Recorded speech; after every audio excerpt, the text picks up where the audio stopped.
probably the worst thing that could happen in your career as a syndicator or a fund manager is having to make a bad capital call. Having to call up investors and say, we just need a little bit more money or you're going to lose money. It's a terrible situation. We're going to talk about two different ways that we deal with capital calls, that we put it into an operating agreement and let investors know in a PPM.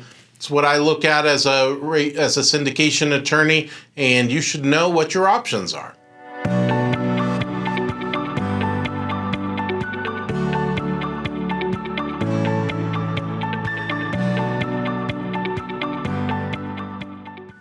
Now, having to make a capital call is awful. Fortunately, I've never needed to make one in any deal that I've done, but it certainly does happen quite frequently that there will be a point where you're going to need to call your investors and let them know you need more money or the bad things are going to happen. Now, I've almost had this happen once as money ran dry, as a lawsuit started up in a deal that I had going, and the lawsuit itself was eating up a lot of lawyer fees. At the same time, it was diminishing the account that we had in reserve. So fortunately, that didn't happen. We made it out just in the nick of time, and I was able to recover that syndication without doing a capital call. So yay, that was good. Because making it just feels icky, right? You've made all these promises to your investors about what you're going to do, and to not be able to deliver just feels bad. It just feels wrong. But there are things you have to do, right? Sometimes you got to get that extra money.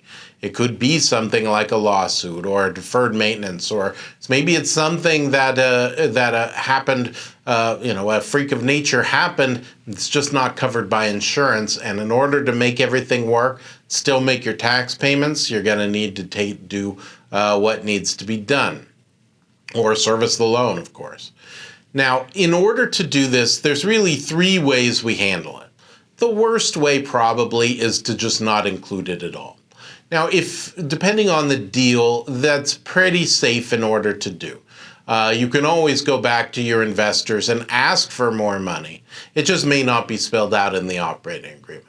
So it's not uncommon to leave it out because it's kind of uncomfortable in an uncomfortable conversation. Now, I get it. I would still encourage syndicators and fund managers to think about it and include it as part of the operating agreement. But if you've got the right kind of structure and enough reserves, I guess it's probably okay to leave it out. Now, the most common way to deal with capital calls where it is included is to do it as treatment as a loan. So you put a call out to your investors and say, okay, investors, listen up. We've got to raise an additional $500,000. We need to do it because of XYZ. And as part of that, we're going to offer this loan that you can invest in a loan in us, make that loan of $500,000. We're going to pay you off as quickly as we can. We're not going to be making any distributions until the loan is paid off.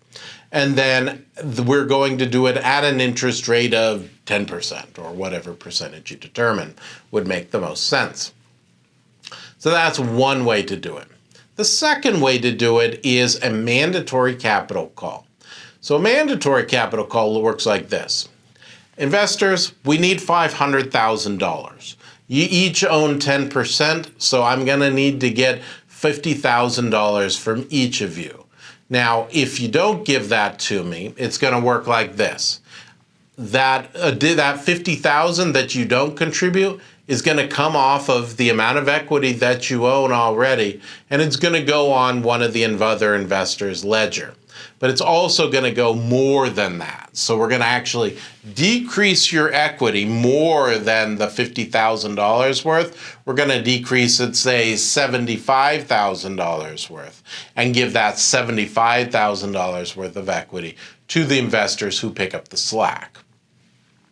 That's the more confrontational approach, but it's the much more effective approach. Sometimes a loan environment just doesn't work, and you aren't going to be able to do it, and somebody's going to have to be able to step up. And if nobody steps up, then where are you at?